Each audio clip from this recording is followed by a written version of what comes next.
Hey, what's going on, guys? We're going to start just a few minutes early just to do a sound check before we officially go live. Let me know in the chat if you're hearing us. We want to check the audio levels.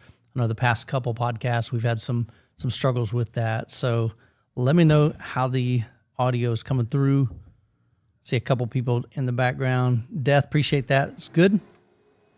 Oh, yeah. We've got some construction going on, so it might be a little difficult to hear, but we just want to make sure it's sounding good this time. I want you guys to not have to crank it up. Sounds great. Awesome, Christopher. Appreciate the input, man.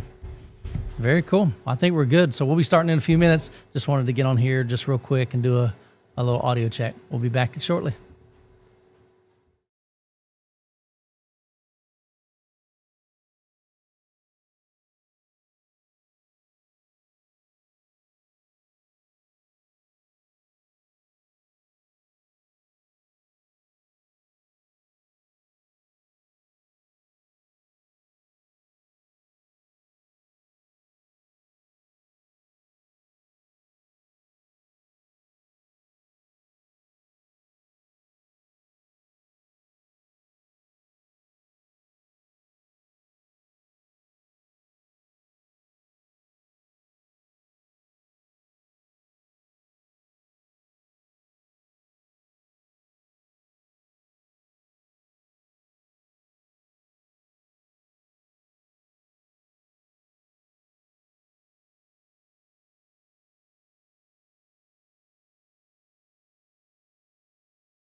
Live with the Dialed In podcast. Welcome back. We're gonna have some fun today. Welcome back to you. You're back. I left, man. I bailed on you. Freaking vacations, man. All you people taking vacations. Hey, Jessica planned this a year in advance. Yeah. Way before we were even figuring out doing Obsessed on Peter. Yeah. Michelle's talking about going to Iceland. I'm like, Oh, that'd be awesome, dude. bleh. I'm not going anywhere ever again. No way. I'm here for life. Gotta get out, man. Explore. I don't like getting out. It's like it ruins everything, messes up my whole flow. Workouts, eating, business, products, cars. Meetings. It just messes everything up. It's true. But I don't sometimes, like it. Sometimes it's nice just to disconnect. I don't want to disconnect. I want to stay connected. I like doing what I'm doing. Yeah.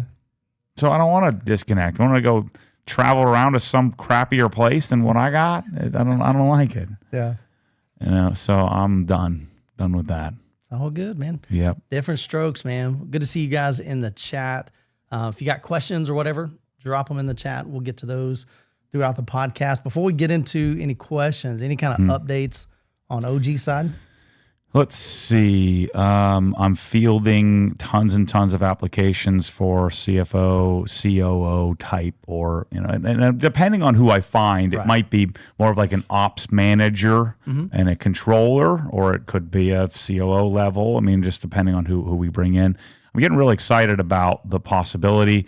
You and Rusty have got home theater ramping back up, right? So Rusty kind of, I came to the conclusion, like, look, home theater dying here. We need to get this going. So I need to get somebody to replace, Rusty on all the back end bull crap, right? Yeah. And then Matt Rutledge is helping us on the measurement and the marketing side of things. You guys have seen Matt on host the podcast the last couple of weeks. And so I had a great conversation with my uncle, who's done this exact thing, where he goes into companies and either takes them to the next level or fixes broken, companies from an ops perspective. So I've got a really good picture for what I'm looking for. Cool. I'm looking for, somebody who understands, purchasing, understands negotiating with vendors. Obviously, the goods coming in, going out. I'm going to ask the villages for an extension of time. Like I'm not ready to do it. So I'm going to ask them I need more time in order to get this. As we started installing this next step, I started breaking stuff. And so I'm realizing that we're not ready. Yeah. And it's not going to take much to get ready. But we're going to solve, reserve your spot, things out of stock. We're going to solve margins. We're going to solve cash flow. We're going to solve all those things pretty quickly. And from what I understand, this is like normal par for the course in the business cycle. Yeah. And so every expert I've spoken to, like, well, this is what happens. It's inevitable. The bigger you get, the more problems you have, and the more problems you got to solve.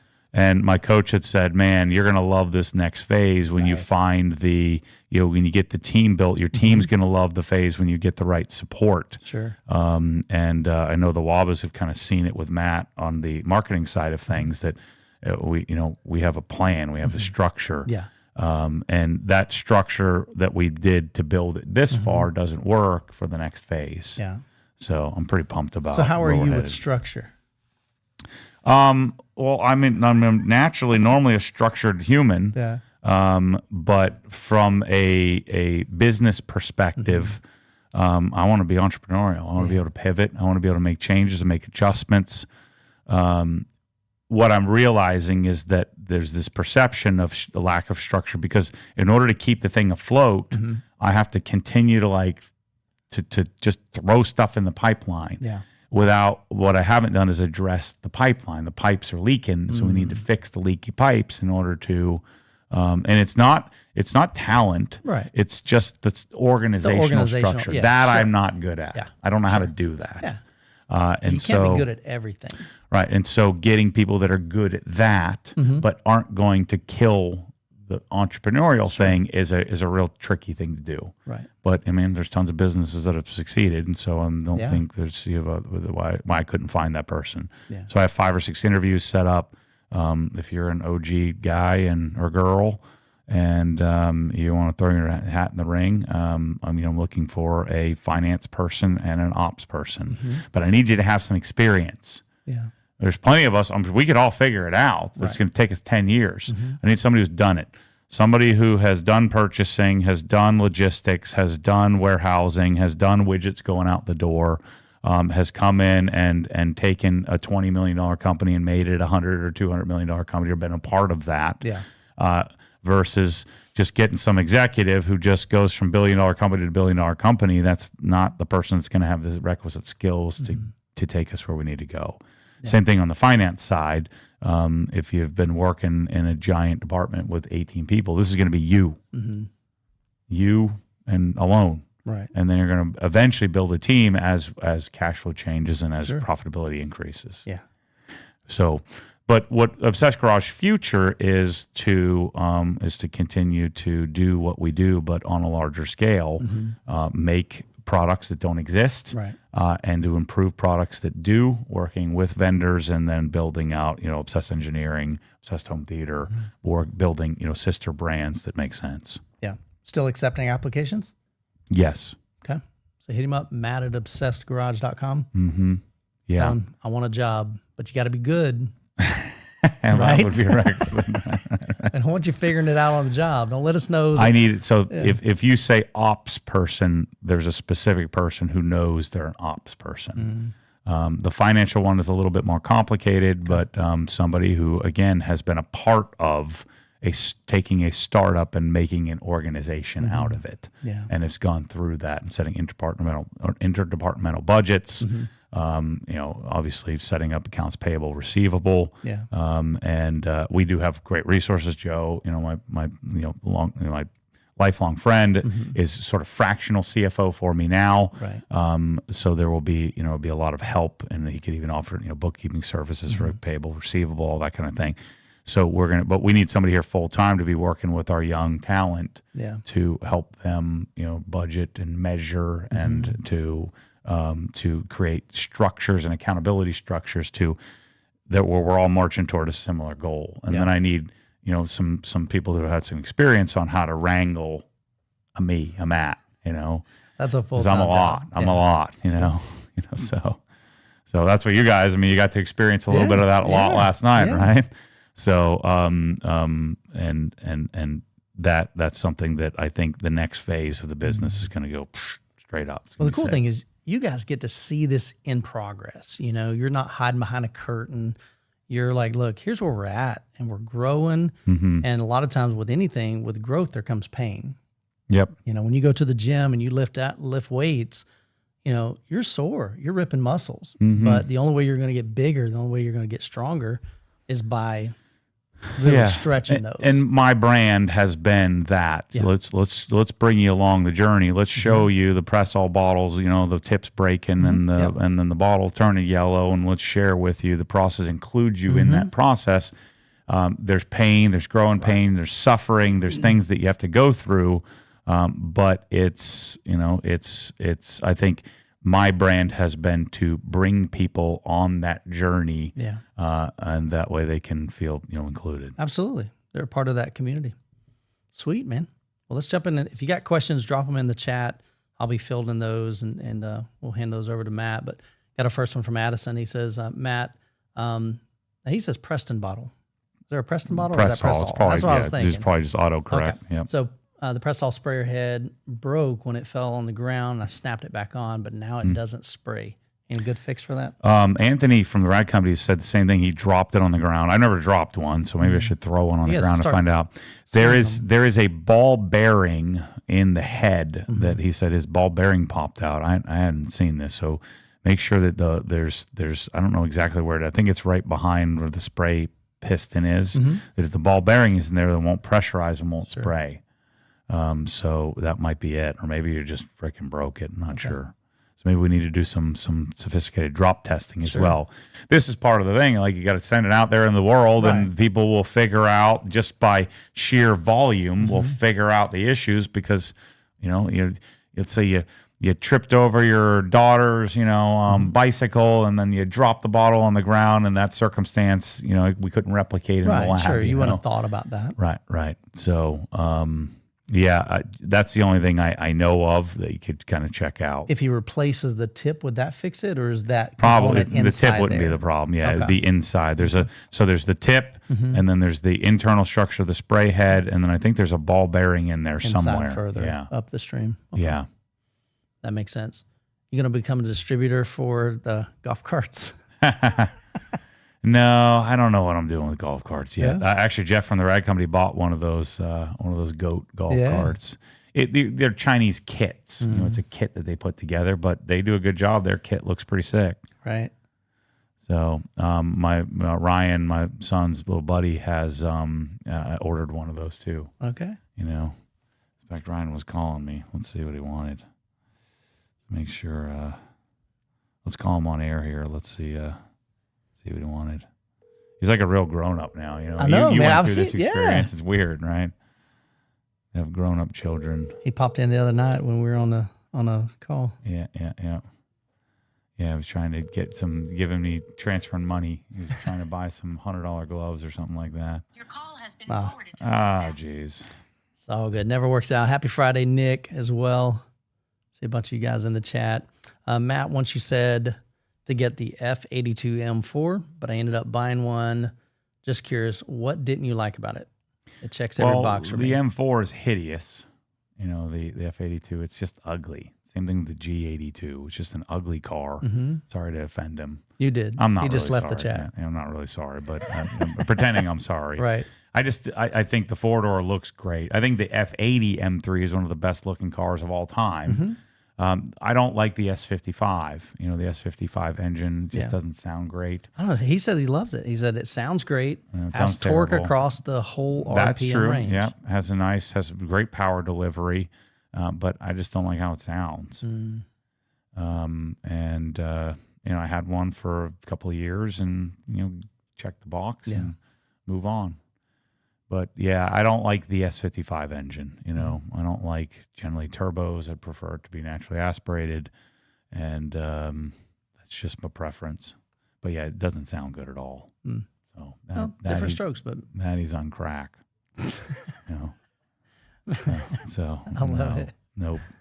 Yeah, the younger generation they grew up on farts and bangs and pops and whininess, and I grew up on American V8. Yeah. And so they're willing to accept that. I'm not. That's okay, man. Like I said, we all have different flavors. We have different preferences. I don't think it's okay, but you can say that. You can be wrong. No. Yeah. I'll tell you when I'm wrong. I'll prepare you when I'm wrong. Guys, let him know he's wrong, right? Yeah. Oh, there was a guy in the last podcast who's like, you're wrong about a lot of things, but this is another thing you're wrong about. That's hilarious. It's like, Well, he can start his own podcast, right? I mean, if he's right, just start your own podcast, man. Build an audience. Yeah. Grow a business. Yep. Or good luck with that one. Or you could just leave comments on Matt's. Yeah.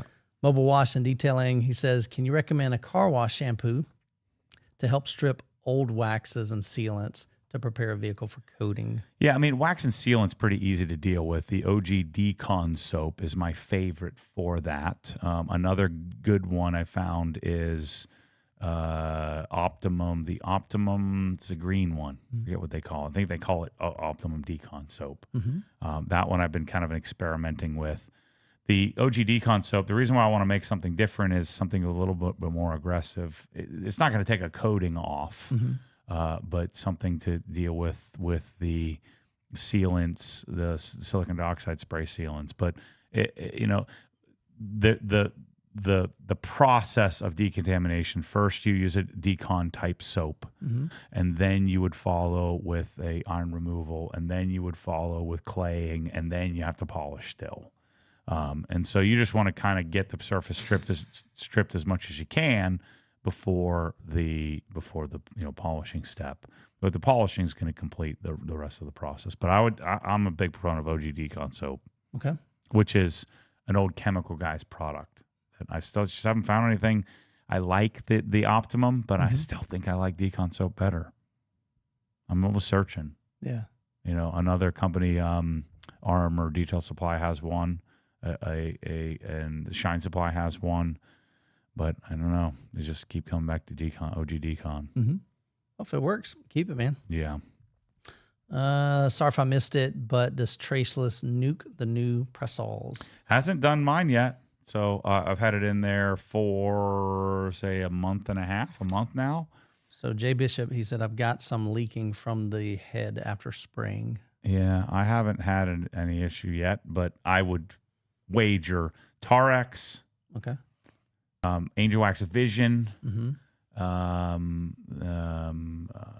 what else? A Ulex, Wheel Acid, Mm-hmm. Like McGuire's Wheel Acid, Wheel Brightener, they call it, or Traceless. Those are like 5 things that are probably going to have a tough time. You're going to enter at your own risk. Right. But I'm risking it. I got Vision in one, and I've got Tarex in another, and and so I think, Kip Peeler came up with a solution. I think that you put the straw from the original sprayer on the Tarex, and that could be a solution. We're going to continue to figure this stuff out, but I think Traceless is a likely candidate to nuke the bottle at some point. It's just nasty. Mm-hmm.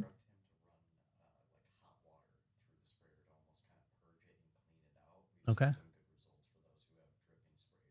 So John's saying off camera that if you run some hot water through it and kind of clean that out and cleanse it out, they've had good luck in that area. Yeah.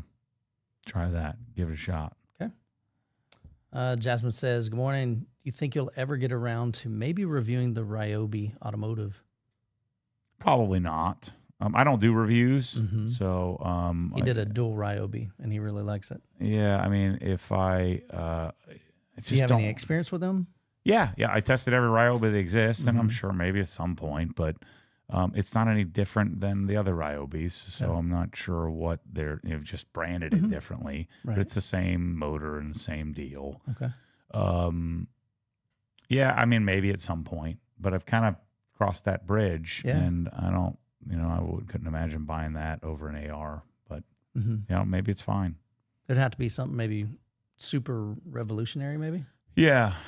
I mean, when I bought all the pressure washers, it was to test and make sure I knew what fittings worked with them, and then I discovered the Karcher, which I thought was pretty sweet. So maybe the Ryobi is better than the Karcher. I'm not sure. The Ryobi is going to be a Home Depot only product anyway, so it doesn't really help me much, but. So maybe I should get one and try it out just to make sure everybody's using the right orifice and things like that. But there's plenty of guys that are now copying what I did and let them jerk around with it. Yeah. So I'm an original thought kind of guy, and so I feel like that's been answered. The question's been answered. Sure, makes sense. So going back to Iceland, that's for Michelle, not for you. So you need to go. Why do I need to go? Just let her go. Oh man, that's the whole point, man. Yeah, yes, absolutely for Michelle. She's the one trying to talk me into it. The problem is we have this really nice lady who is from Iceland, and she comes every year. Yeah. I think her parents are in the villages, but they come every year and stay for like a month. And somehow these Europeans can take months off in their lives. But she's here, and she's got Michelle all talked into going to Iceland, and she'll tour us around and all that kind of stuff. So. Yeah. I guess her mother is like a travel, like she puts tours together, that kind of thing. I'm like, yeah. So maybe it's only a 7-hour flight from Orlando, blah, blah, blah, blah, blah. So Jessica and I, your family minus you, will go to Iceland and enjoy a trip. Yeah, there you go. You're like, see you, man. Have fun. Have fun. Yeah. So Brian says, Matt, have you ever tried 3D products? The 3D One polish is real good. It's okay. And he says this cerium oxide glass polish is great. It's okay. Different opinion on that? Yeah, I have that too. You tend to be opinionated. I don't really need a glass polish, as a glass polish doesn't polish glass. A glass polish cleans glass. Okay.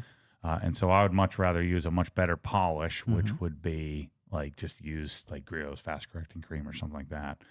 Cerium oxide, glass polish is just nasty to work with. It's annoying to wipe off.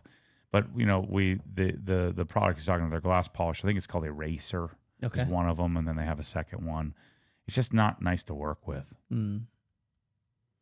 Ron says going from 10 million to 20 million to 50 million to 270 to 720 is an amazing journey and so much fun to build a business to that level. Would be an amazing ride. Yeah, I like those numbers. It'd be amazing to ride that again. I like where he's going. do it, Ron. Yeah, man. Shoot me an email. Yeah, dude. Hit him up. Let's see.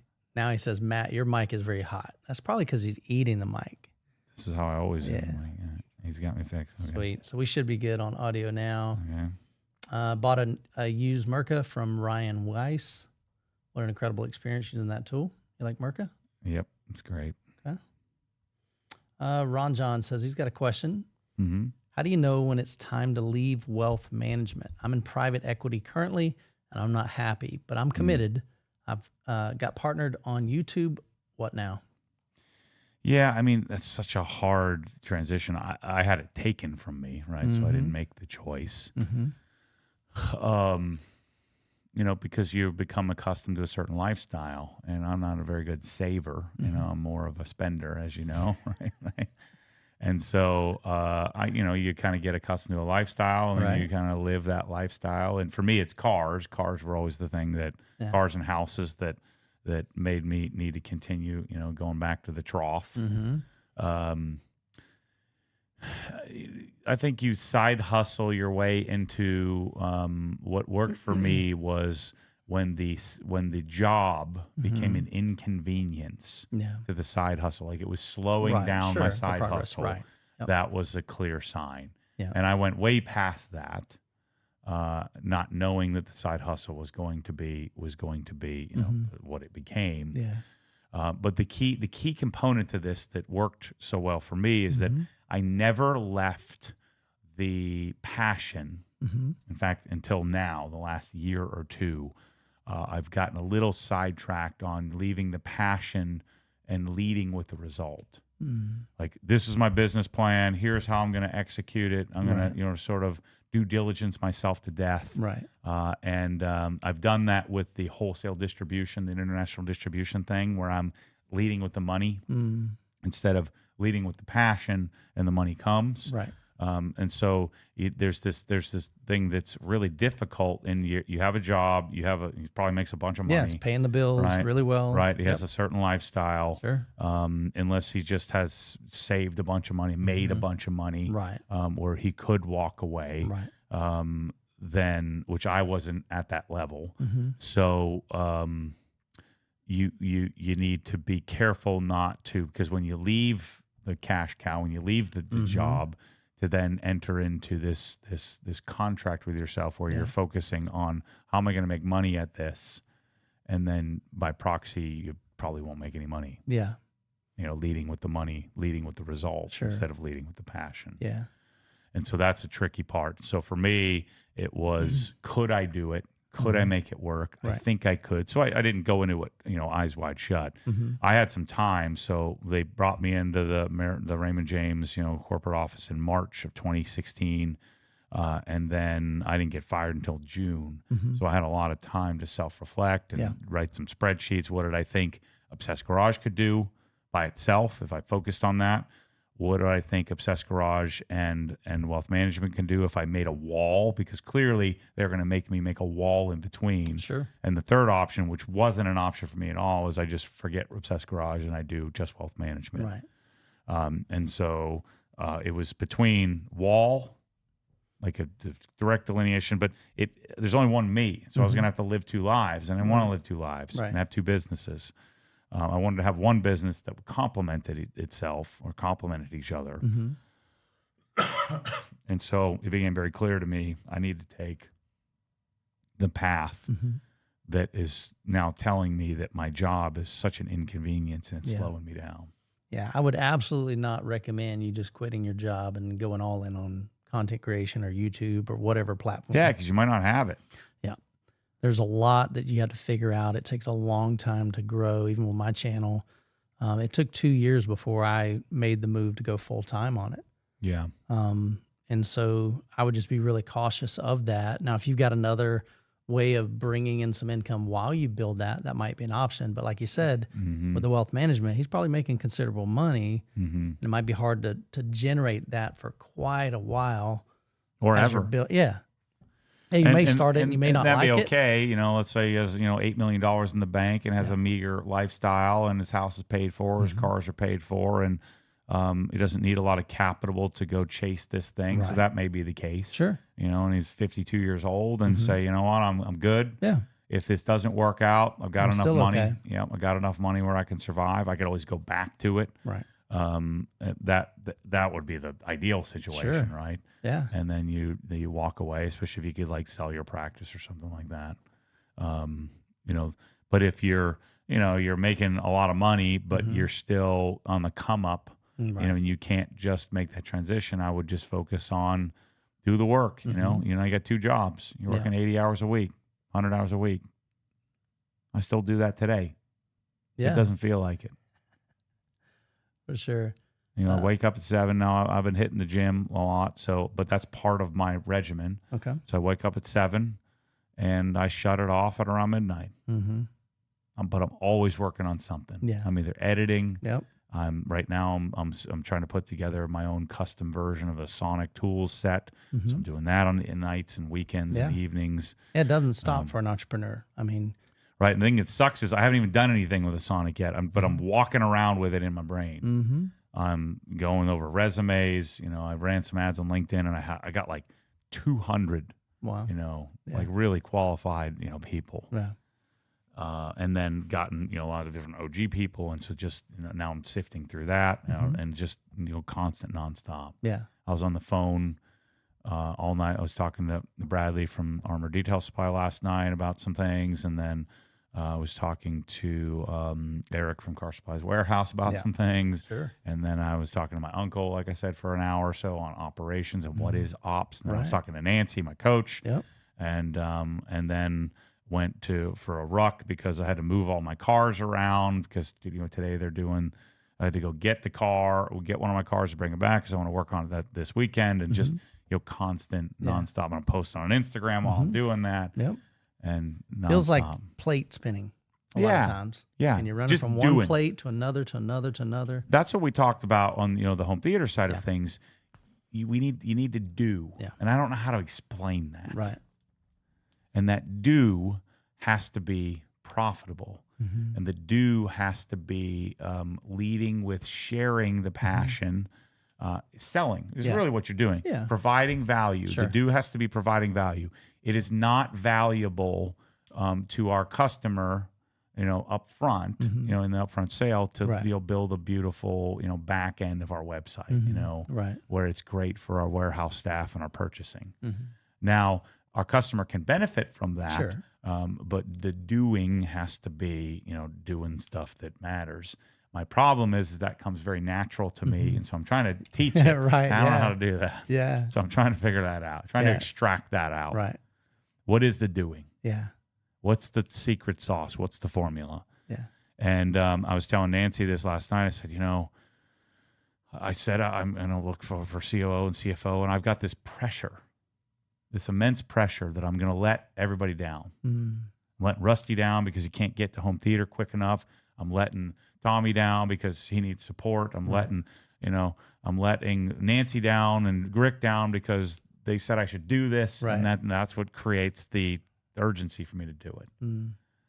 And so there's this like side of worry while I'm nonstop. Yeah. So there's no time to go to Iceland for this. Your world is way different. That is for sure. Definitely not average.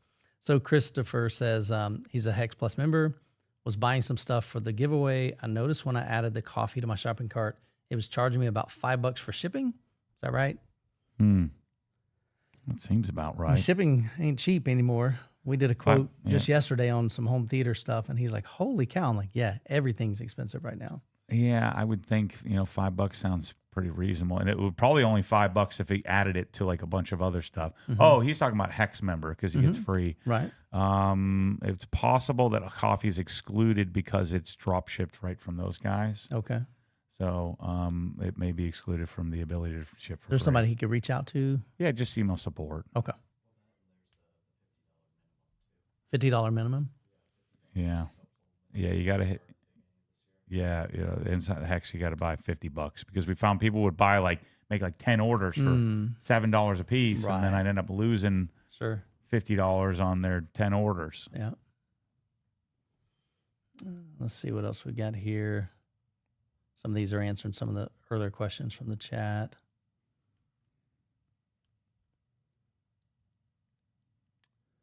Adam's update on strip wash. Adams? I don't know what that is. Strip wash, yeah. Says, the about Adam's updated version? I don't know. strip The wash? first version was so bad and did absolutely nothing that I've never really thought about trying it again. Okay. But maybe it's decent. I would suspect probably not, as how bad the first one was. Yeah. It literally did nothing. Fine Details said he's been checking out the KCX MSN as a strip wash, and he likes it so far. I thought MSN was an interior cleaner. Oh, no. MSN is the aggressive all-purpose cleaner. The problem with all-purpose cleaners and stripping is that you don't know what it's doing all your trim and stuff. I need somebody to do the work, the long-term work, right? On that. And that's the risk, I think, to using high alkaline all-purpose cleaners. Let's see. So Improved Garage, appreciate the $10 super chat. He says, I'm a few minutes ties behind and catching up. Any update on press-off sprayer tips being available separately? We're still trying to get Press-All to figure out the yellowing issue. And so until that, I don't want to place another container order, but I need another container order for tips so that we can make them available. But in typical Press-All fashion, everything takes a while. Right. So just hang tight. Yep. We're working on as quick as we can. Well, not as quick as we can. We're working on as quick like I said, as we they can. That's what I'm saying. We're doing everything we can here, but we're kind of being held up. Yeah, but I want to have all the different parts and pieces available. It's because of freaking piles of cash I can be printing here. Let's go. Yeah. So, working on it. It'd be nice if I had an ops person that could run that down, You know somebody, hit him up. Yep. Latest on the squeeze bottles. Same thing. Same story. Yeah, those would come on the next container, and we don't have a label solution for them, so that's problematic. But Ryan says, Matt, how do you find Amplify compared to Drying Aid? Bradley yells at me when I do this, but I said, it's not even freaking close. I said, they got to keep working. Okay. So Amplify does virtually nothing for me other than make it slick. Doesn't look any different. And it's not hard to apply, but it's a little more work to apply. More and I used it one time, and I was like, "This ain't it." I just know. And so Drying Aid just looks more wax-like, and it flashes off, so it wipes off better, and it's slick enough. Amplify is slicker, but I don't need any more. I mean, if the car's any slicker, paint's gonna fall off of it. Yeah. I don't care about that very much. So that's just a preference thing on slickness, but the look, how it looks, is key. It looks better. But I'd rather Bradley make it than me make it. So or B&B make it for me. So yeah, that's what I was talking to him about. I said, you know what you need to do? You need to just go and make a full send transparency video series. Right. Show everybody exactly where you're at, and who's making it, how you're making it, all that kind of stuff. So he's working on a series, and I said, hey, if you want to use the OG channel to do that, that's what I was talking about last week. Yeah, was there, the lack of transparency. Yeah, I saw the comments. Y'all got kind of heated back and forth. And You're there's some people that are so freaking stupid that they think that I'm not being transparent. That's how it's immediate. Like your IQ is below 80 if you don't think that I'm transparent. It's just stupid. It's just a dumb comment. And so I let those guys say, come on in. Yeah, I saw the comment. You're like, hey, it's like when you have a Democrat on a long form podcast. There's a reason why Kamala Harris didn't go on a podcast, because she can't, the argument doesn't hold up. I don't think she's dumb, but the whole Democrat argument doesn't hold up when you go long form. And so that's the same thing with a lot of these guys. All right, come on in. And he sent me an email. The guys from Thor to send me an email, and they're not going to show up. Good luck. Show up. Yeah. They can't show up because if we start talking, then the argument's going to fall apart. We're working real hard. At what? And why are you the right person to be working real hard? What does that even mean? How about show me what you're working hard on? Right. Oh, we're getting lots of formulations and we can do it real fast. No, you can't. if I was going to make a single product, it would take years. Mm-hmm. They somehow made 20 in months, weeks. It's nonsense. So I even bust Bradley's chops about it. He's making it too fast. All right. Yeah. Yeah. He's making it too fast. But see, the cool thing about Bradley is we can have this honest conversation because he's authentic. Sure. And so I can bust his nuts and he can bust my chops the same. Sure. And because we're still authentic. have a great relationship. Yeah. Right. Yep. Right. And he uses that as motivation. Right. Or he can say, Matt, you're stupid. Right. And I'll say, maybe I am. And that makes a fun podcast. Yeah. Yeah. But these other guys, they're full of crap. And so that we can't have that kind of conversation because they're full of crap. And everybody knows it except for the people who don't. And those are the people with a low IQ that think that me and Bradley are the ones that are the shysters. Right. It's nonsense. And you know, there's plenty of room for this stuff. You just got to be authentic. You got to be real. Sure. Don't frickin' lie to me. I don't even know that they're lying to me, but I just assume because my spidey senses go off. Something just ain't right. And then they make my world that I live in look bad. Right. It's stupid. And then people tell me that I'm the frickin' not transparent. Give me a break. It's just dumb. Come on on the podcast and call me out. Open invitation. I'm waiting for somebody to make a video about the Matt Moorman how he's always fake. Yeah. Come on, I'll give you I'll send you the B-roll. You want me to B-roll it for you, or you want to come here yourself and do it? Come on in. We can go to my house. We can go to my building. We can go to Citizens Bank if you want to go check that out too. Let's go do it.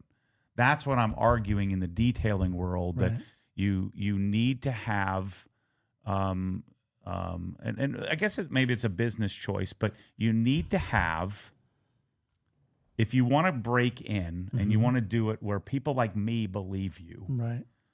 I want to be a customer of companies. I want to be a customer of Armor Detail Supply. Now, I don't like most of their stuff, but I want to be a customer. I want them to make great stuff.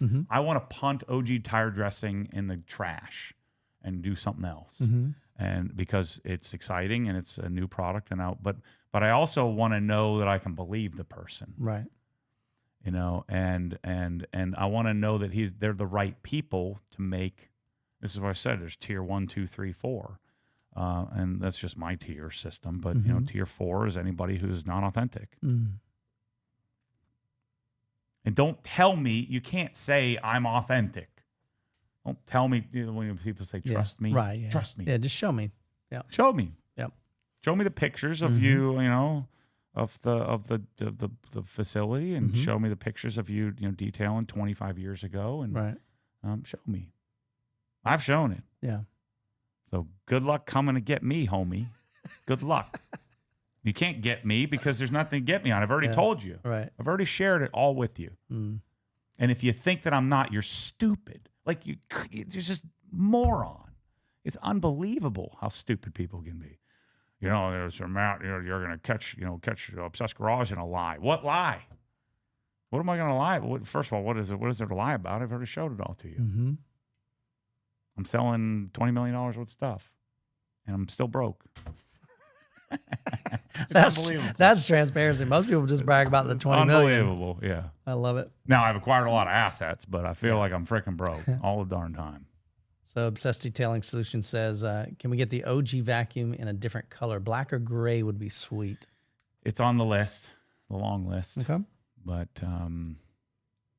it's one of those things I'd love to go to, like modern day. I want to, can we show people how this thing's built? I'd like to see that. Instead I just tore it apart on camera. Yeah, early on we were showing people how it's built. Nice. Enthusiast said he just got his hands on a secondhand, like new OG sprayer. He said, "Man, it's nice." It's nice. It's there's room. There's room to grow. I want it to grow. See, and an authentic person would say, it's just great. I've been working on this for blah blah blah blah blah. And, start making up all kinds of bull crap instead of the frickin' bottles turn yellow. I don't know what to do. And I've been working on it for 6 years. For real. And if you can go back and look at the frickin' video evidence, not I've been working on this for a long time and it's been 2 frickin' months. Give me a break. Yeah. And then you make us all look bad. The people that are working hard at this, you make us all look bad. That's the problem. And come on here and prove me wrong. And they will never do it. Just have an authentic, genuine conversation about it. Yeah. My spidey senses are strong, especially since I've been doing this a long time. My spidey senses are really good. And you can tell when people are full of crap and when they're this is the same thing in wealth management. There are annuity salesmen who have convinced themselves that insurance is the way to go, but they don't really know. So they're not the right people to be selling, insurance and financial investments to people. But they convince themselves that the annuity is good for people. When somebody with a higher IQ knows that it's not. But it's a lot harder to sell somebody a sophisticated portfolio that with no secret guarantees and hidden fees and all this nonsense. And by the way, the honest way to do it doesn't pay as well. And so I have a real hard time when there's lack of honesty because it pays well. It's very transactional. Sure. That's a transactional relationship.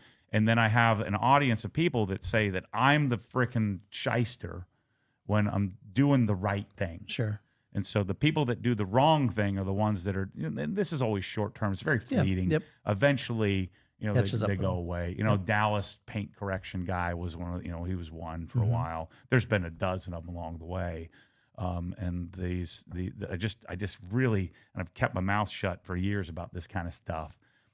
But I hate it when the audience, when the audience of detailing, not my audience, but the audience of detailing, when they get duped into freaking nonsense.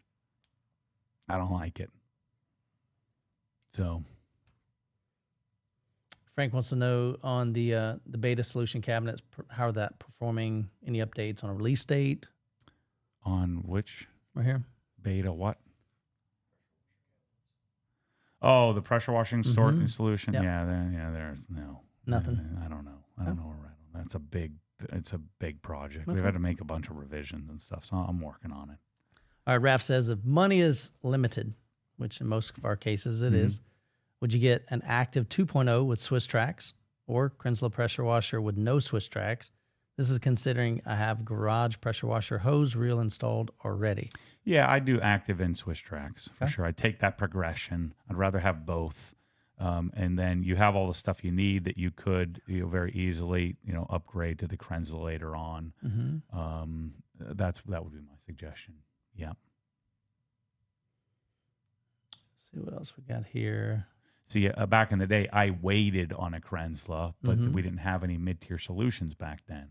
It was either garbage or $1,200, and so there was no interim. So I washed with a hose for a long time until I saved up and got went straight to the top. But now we have options. I like Brian's comment. He says, "My dad told me that people that start a business to have more free time will never make it." yeah, that's 100% true. Yeah. You got to work, man. You got to hustle.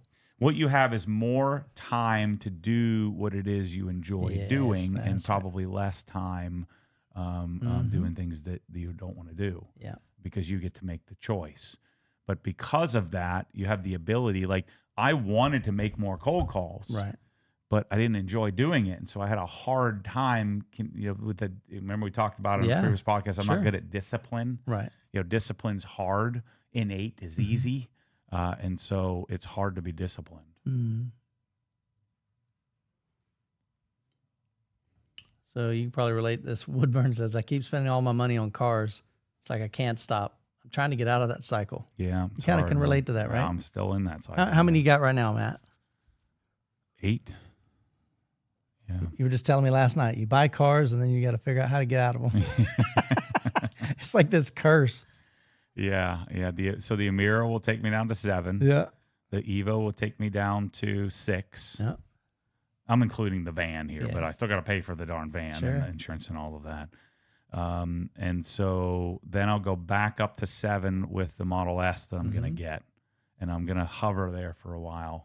theoretically. Yeah, you say that. I don't believe it. Got 7 cars I can't drive. Good question. Your Panic says, where do you put your pads to air dry before storing them away? Polko Premium has a pad cleaning drying panel, but it's far too small, so I'm thinking of making my own. You ever thought about that? Well, I sell all my pads after one use. So I haven't been cleaning them for a long time, but I used to just lay them. I'd kind of put them at like a 45 on on my cabinet, and then the next day I'd flip it over to the The other the side. bottom of the top. But that's not an ideal solution. And then I'd put them back in the cabinet after they dried. Mm-hmm. That's been the story.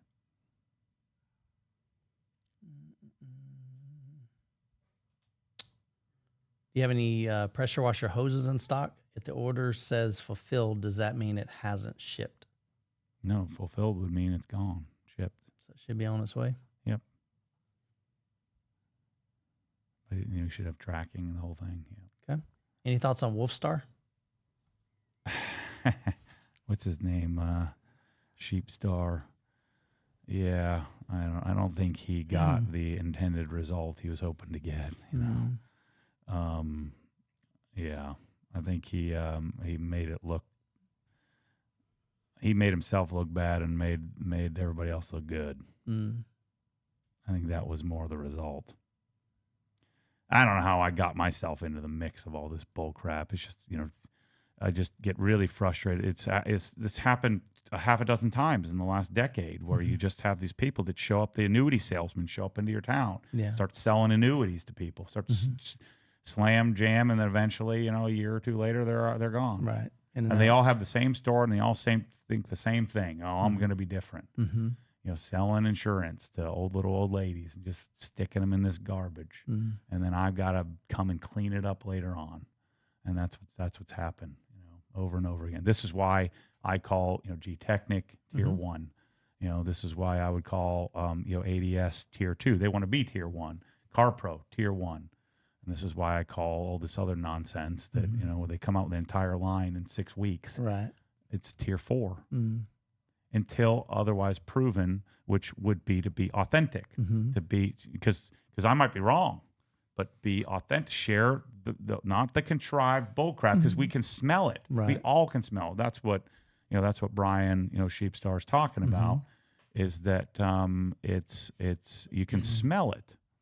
He's trying to prove it. I don't know why. I don't need to prove it. I don't freaking care that much. Yeah. But I do care that the audience of detailing, the enthusiasts of detailing, have another one of the annuity salesmen show up into town and start selling annuities to everybody. Transact. Yeah. No, do it for real, and everybody will be on board. Sure. I too once was an imposter in this space. I too felt that.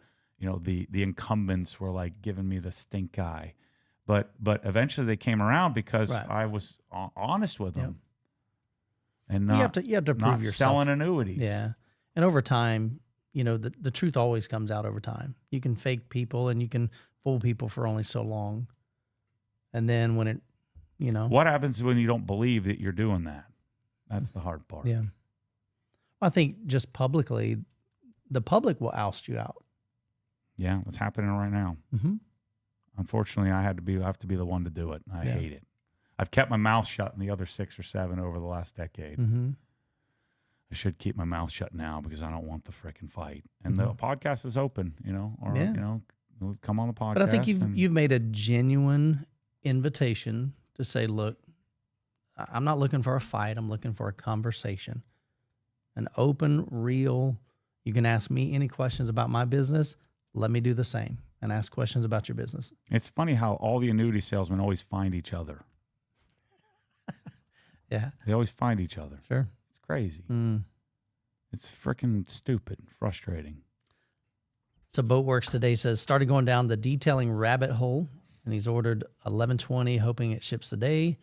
What 3 or 4 detailing and cleaning products would you have on hand to start for DIY, not commercial use?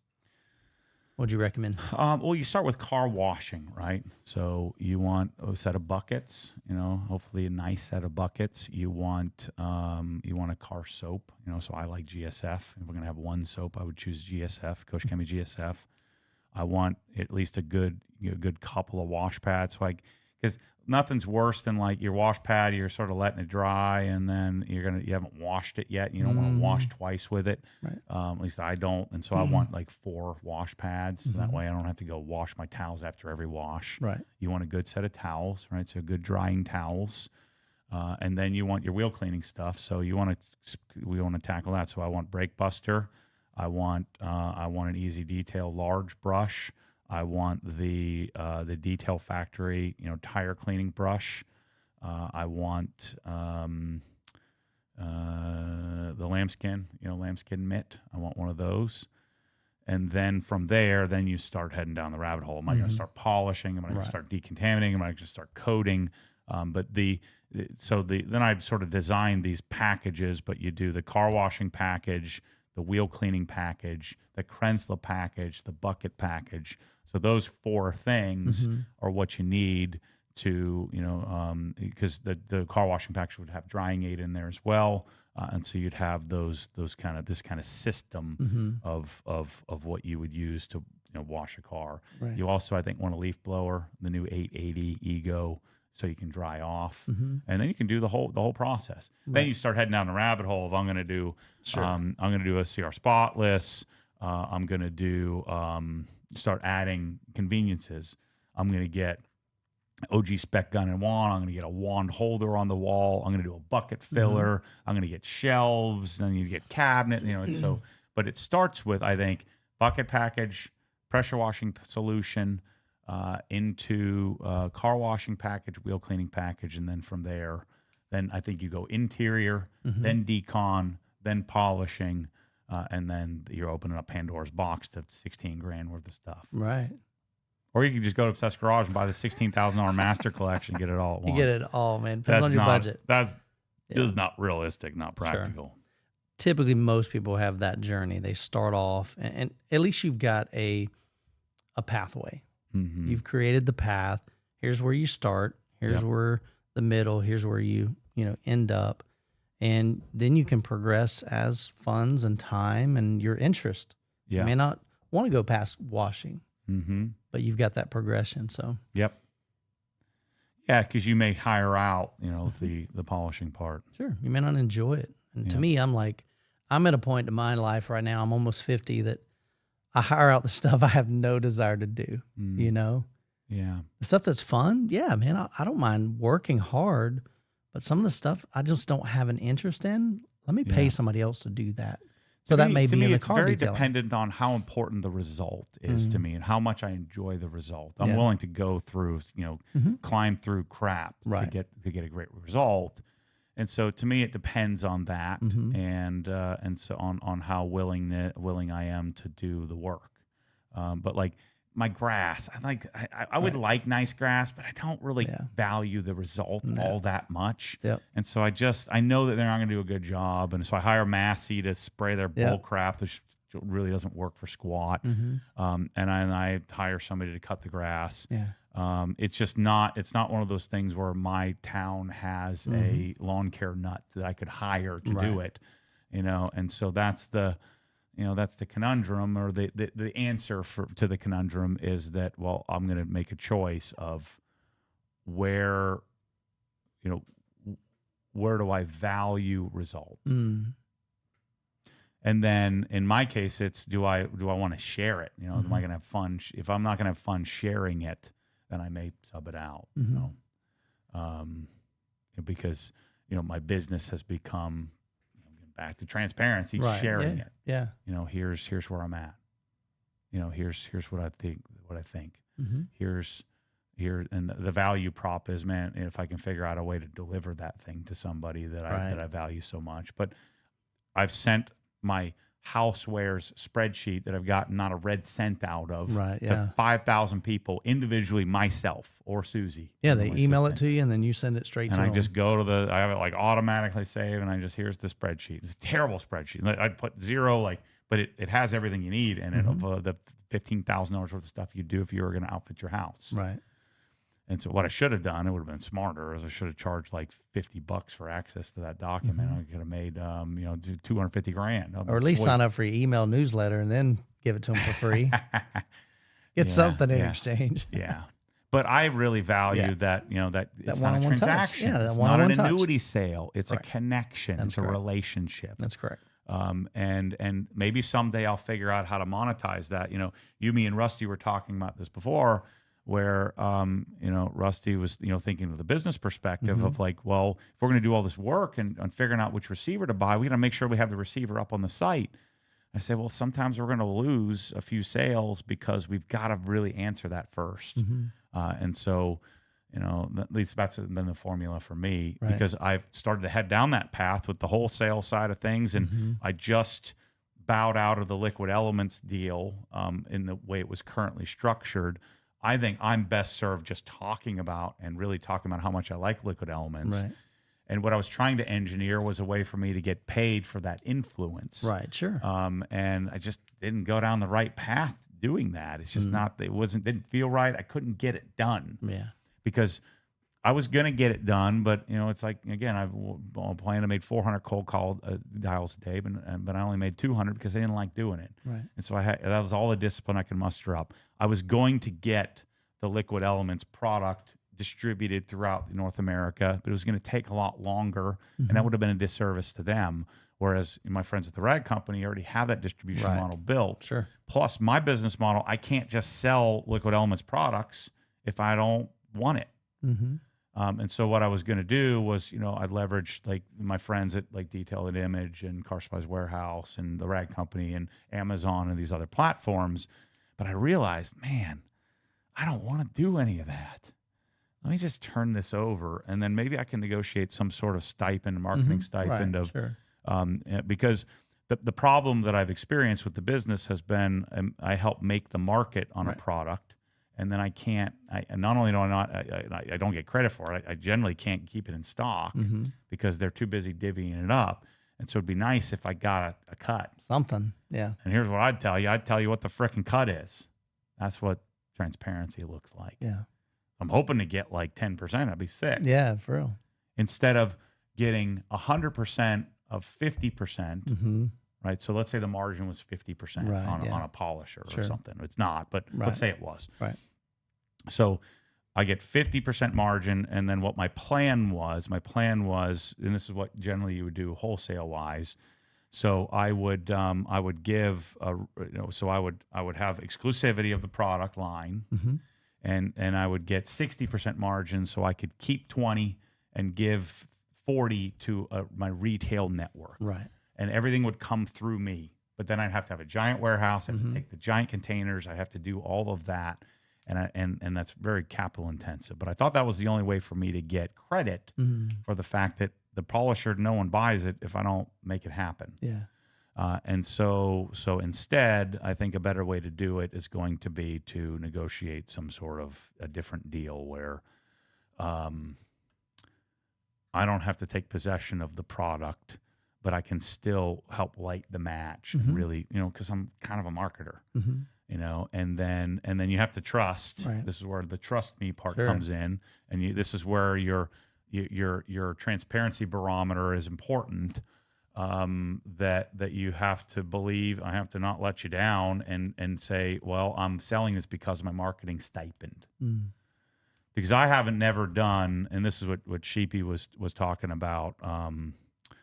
He was talking about the impropriety, and you deal with this often. You can 100%. Speak to this, where you're given money to talk about a product,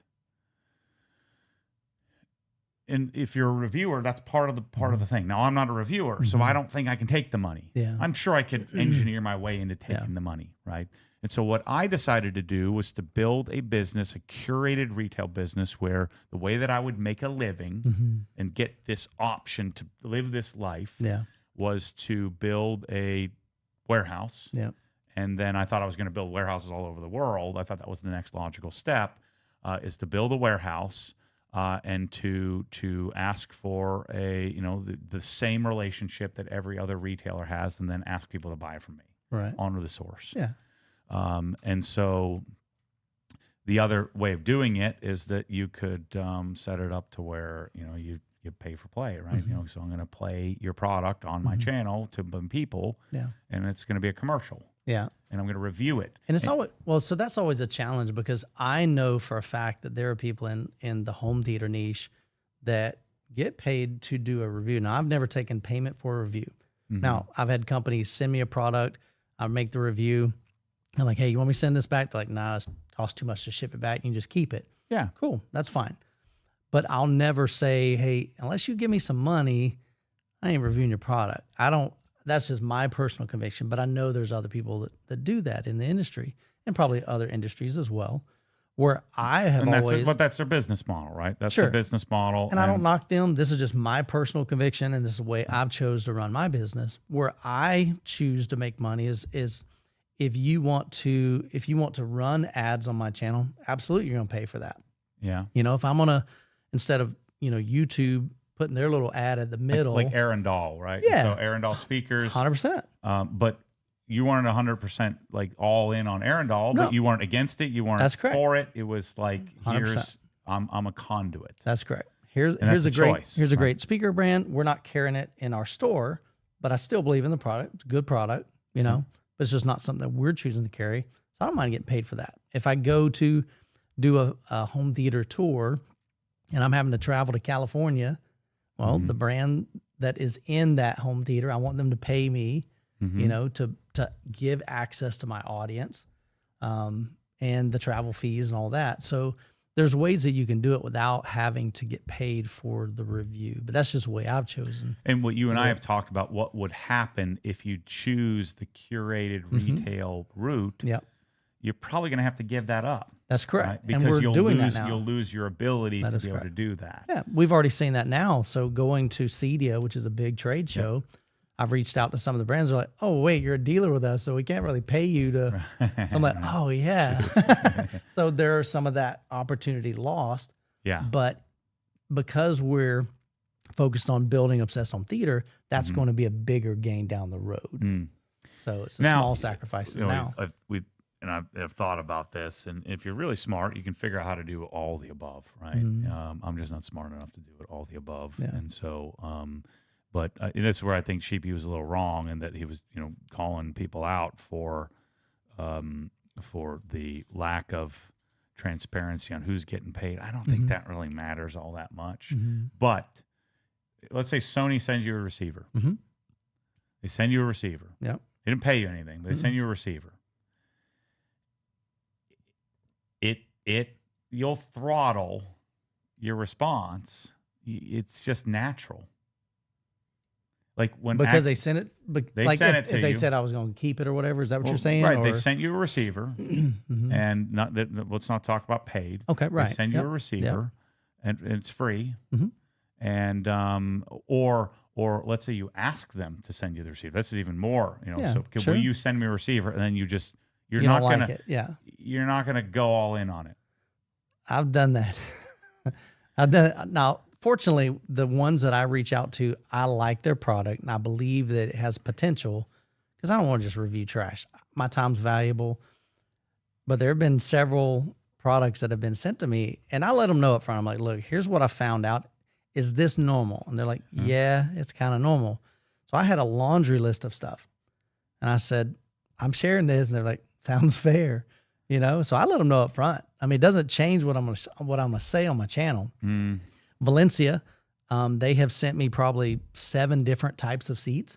And every single time I tell them, your LED light that shines up on my screen is stupid. Fix it. In every single video.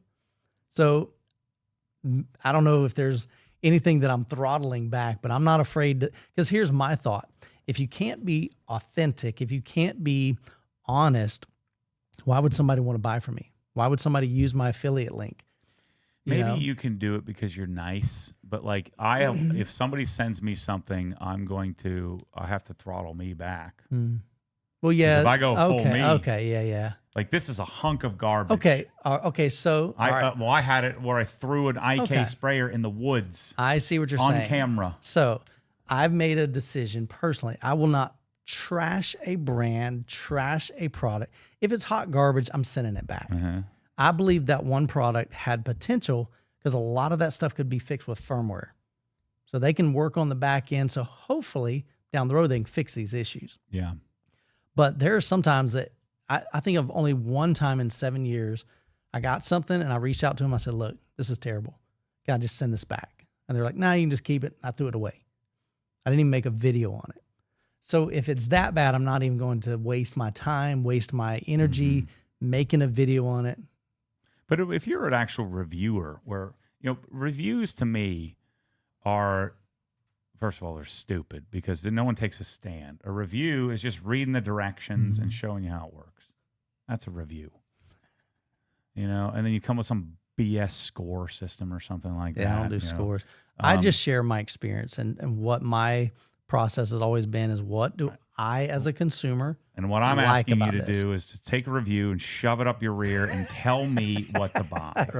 Right? Yeah, it's a different. That's not a review. Way different. That's a stance. That's correct. This is what you should get. And that's what I want to know. But we're so conditioned to have this sort of PC bull crap. Yeah, that's true. And it ends up being junk. Yeah, because my stance has always been, here's what I like, here's what I don't like, here's the price. If it's a good fit for you, go buy it. Instead of saying, I believe that you should or should not buy this. Yeah, that confuses people. But it's now I'm worthless to me. Yeah, now that we're, I'm meeting with you and we went through the course and I'm going, okay, I see the value in this for the consumer, for somebody to do the research for them. Yep. Right in this room right here, we've got several speakers. Freaking pile of chaos. Yeah. Right? So we're going to have amplifiers and speakers and subwoofers. And you guys don't have the ability most of the time to have 6 or 7 options and to play with them to figure out which ones are great, which ones aren't, and which ones should you spend your money on. I think maybe I should just be glad that if everybody did it my way, then I wouldn't be able to do it. That's correct. My way isn't necessarily the right way. Yeah. I'm just telling you how I like to buy. And when you're hemming and hawing and telling me this what if bull crap, right? Michael, tell me which one to get. That's right. And that's the biggest question I which get asked. Which JTR should I get? Should I get the 110, the 210, the 310, the 510? What should I get? Yeah. Should I get 12s, 15s, or 10s? Which one? Yeah. Oh, I don't know. If it's best for your room, just tell me. Yeah. You've heard if you've heard them all, tell me which one. And that's the biggest question and I get asked. I'm still might still buy the 10s. You said 12s is the way to go. I might just buy the 10s. I said, well, based on everything he said, he said 12s, but I don't believe him. Yeah. I'm going to buy the 10s. I've told people to buy the 12 and they're like, I'm going to buy the 15s just in case. And they get the big ones, Cool. Let's keep going. So somebody came by, BFraz 00 says, great to see y'all last Friday. I was impressed with your operation at HQ and everyone I met there was super chill. Good job building a great team. So that's I'm glad that he's impressed because it's not very impressive in its current state. It's like a freaking cluster. It's chaos. It's crap everywhere. It's chaos, it's driving me nuts. My car's on, on jack stands in the entryway. It's freaking nuts. But I like that. I think people like that too. They like to see the progression. Like I'm looking at all those wires under there, and it's driving me crazy. John, we got an hour and a half podcast here, man. Get to work, ties, baby. Hide it up, baby. No, then we'll crash and burn.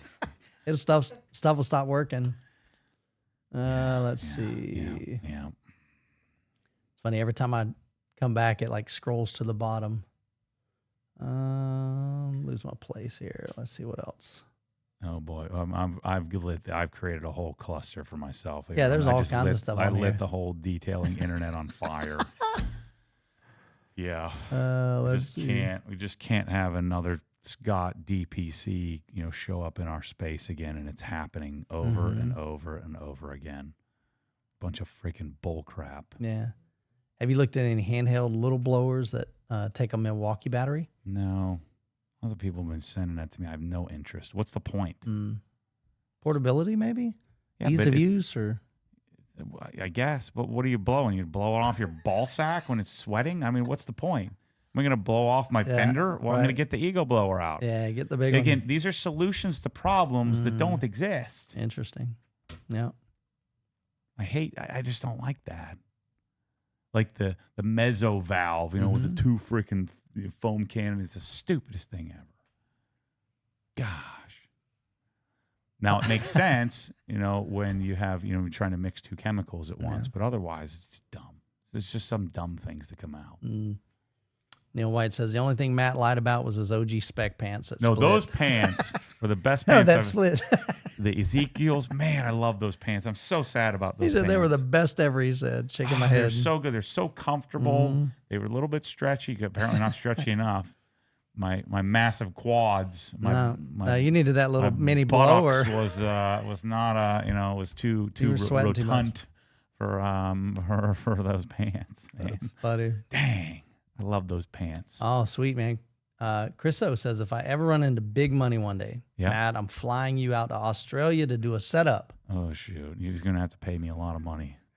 That'd be a fun trip. See, I'm looking at that as going, dude, that would be an amazing opportunity. Nightmare. How about I fly other people? You pay to fly other people out and give me money to fly them out. I don't want to do it Matt anymore. would subcontract I don't want to do it anymore. I just want to build my own stuff. I can't even keep up with my own stuff. That's funny. Yeah, 100%, man. Martini says, 100% agree. When you don't lie, you have nothing to hide or apologize for. I don't think people are lying, though. I don't think anybody's lying. Like an annuity salesman's not lying. He's just selling you the sizzle. He's selling you the thing. Yeah. Getting the transaction. He's just leading with the result. Yeah. And so I don't. This is the common thing. It's like, you're a liar. I don't even like that word. I don't think anybody's lying. There may be some truths that are omitted, Right. but I don't think there's lies going on for any of these people. I just think that there's inference. You just leave parts out. Right. Oh, I worked on this product really hard. Well, what does that mean? Really hard to me would be like a decade. Some people consider a partial truth a lie. I don't. You know what I mean? Like a half truth. Like if you don't give me all the information, then you're being misleading. But no maybe. brand ever gives you all the information. Yeah. I'm the only idiot that does that. It gets me in more trouble than it's worth. Right. But even then, I mean, I'm sure there's some stuff that I leave out, because it doesn't fit. Yep. So you leave out some of the pain and suffering. It's a question of, and I guess one could argue, who's the one to decide what the line is? Well, I am right now deciding what that line is. And I'm going on my spidey sense, That spidey sense starts tingling. Yeah. Then the car's getting thrown over my head, Yeah, Normal Shock says your spidey sense is dialed in. Oh, 100% is, yeah. And it is because I've been doing this a long time at obsessed level. Sure. Like pure life pursuit obsession. And so I can feel things that regular people give me a hard time. It's like, there's no way. I just know. Yeah. I can't tell you how I know. Sure. I was telling you guys this in the call. I'm like, I don't know how to tell you what I know, but I just know. Right. And you could say, and you'd roll your eyes and say, that's nonsense. Because if you don't have any frame of reference for it. Sure. Yeah. And again, I'm an idiot. That's something I should keep to myself, but I'm standing in front of a freaking 4K camera, live doing it, so crap. 8K down sampled to 4K. Crap. Yeah. Yeah. Even higher. So Ryan says, are we any closer to OG coming to the UK? I'd love to try Drying Aid Plus tire dressing. So what I'm going to do is figure out a way to just send it to somebody else. And so, no, we're not any closer. That's like step 3 of the wholesale plan, which would be to have international distribution. I got to find my COO first. You kind of got a little overly excited on that, probably. I wrote a bunch of checks that I can't cash. What did they say? You wrote a check that you're... I don't know, something can't cash. How's the saying go? So I know what you're saying. Yeah. You write a check that you're... The thing there's obscenity in there. Yeah, but can't cash or something like that. Yeah. Let's see. Neil White says, Matt, since you're into tools, have you ever heard or used a Festool? Sure. Yeah, Festool's great. Went over to Rockler and used them. Not cheap either. Yeah, I mean, Festool stuff is, they have different specialties they go for, but like woodworking and drywall, and so kind of like Mirka, they have that would be competitive in some places. But I tried to sell the Festool vac, and they said no. Okay. David wants to know: will the OG sprayers be available to purchase as replacements for the older sprayers? Yes. I like the gray industrial bottles that I have, and would like to buy the new sprayers. 100%. It's coming. As soon as I can figure out the frickin' yellowing. Now that your indoor kitchen is getting dialed in, how are you liking the Memphis Pellet Grill from Michael? I gave it away, so not so. Yeah, I liked it. If you're going to get a pellet grill, I think either Memphis or Twin Eagles is the way to go. The York, I think it's York, is the more industrial looking one, which a lot of people like. It starts with the Y, Yoast or something like that. It was great. I gave it to Joe. I don't like the way meat comes out with the smoker. I do like hot dogs in the smoker. That was good, but it wasn't worth it for me to keep. You like hot dogs? Oh, I love hot dogs. Yeah, I had hot dogs last night. Yeah, like hot, organic, all beef. Delicious hot dogs. Why you don't like hot dogs? I don't know. Maybe just because most of the time maybe I buy the cheap hot dogs. The Oscar Mayer, they suck. Yeah. Like I'm always buying some foo fancy like Wagyu. Okay, I've never had a Wagyu hot dog. I get the leftover parts. It doesn't taste so good. Yeah. Well, I don't eat a lot of hot dogs. Maybe once a month. Okay. Like last night, I ate some hot dogs. I mean, you're complaining because I'm eating a girl steak called a filet mignon, and you were eating a hot dog. Hot dogs, Americana. Filet mignons for girls and children. I love it. Hey, I'll gladly take a filet, man. Yeah, I know you will. I ain't letting you influence me, man. Mm-hmm. Brian says the only reason, I'm not going to say it. I'm going to keep going. Brian says, Matt, you should make the first GT3 student driver car with 2 steering wheels so that if you panic, someone can take over. Believe me, I thought about it, buddy. I have thought about it. Are you going to test a new AR630? Yes. A new stainless steel clad unit? Yes. And then we were just talking about this. AR has been after me for 5-6 years to make something custom. Mm-hmm. It'd be like if Chevy came to me and said, we'll make you whatever Corvette you want. It's just still not the 911. I just want the 911. Yeah. I'm trying to scroll through some of these.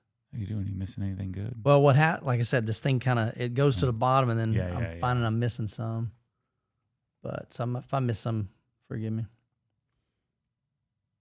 Yeah, my new Wolf grill, man. I thought I was making a concession. Mm-hmm. Like, because I thought, the Wolf grill is going to be, because Wolf doesn't like OE manufacture it. They have a manufacturer, and they're transparent about that. Right. They don't say who, but it's built to their spec by a grill manufacturer, and it's the best grill I've ever used. I've had a Lynx Professional. I've seen, used Heston, Twin Eagles, Alfresco, or sort of the natural. I never used one of those Kalamazoo ones that are like $50,000 or whatever. But the Wolf grill is incredible.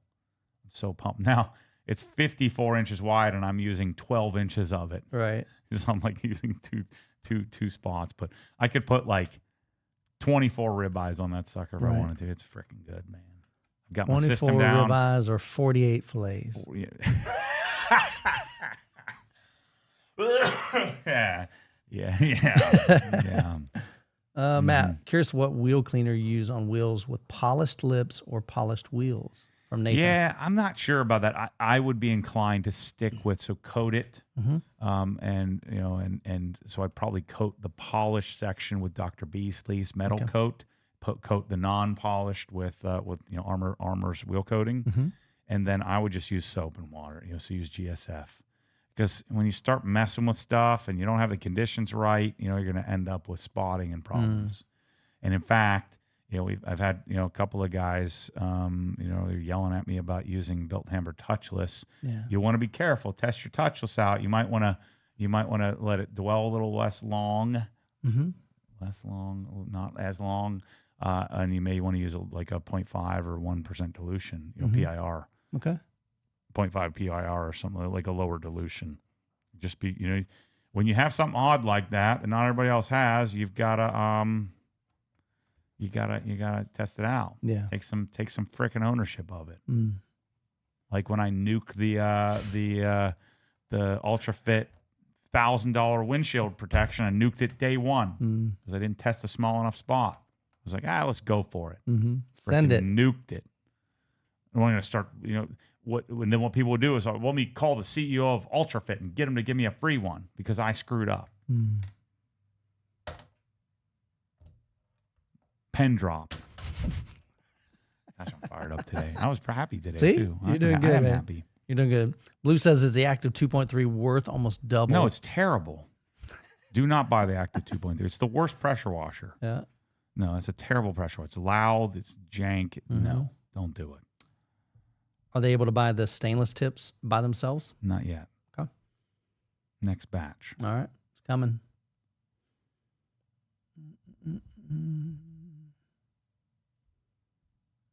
What else we got here?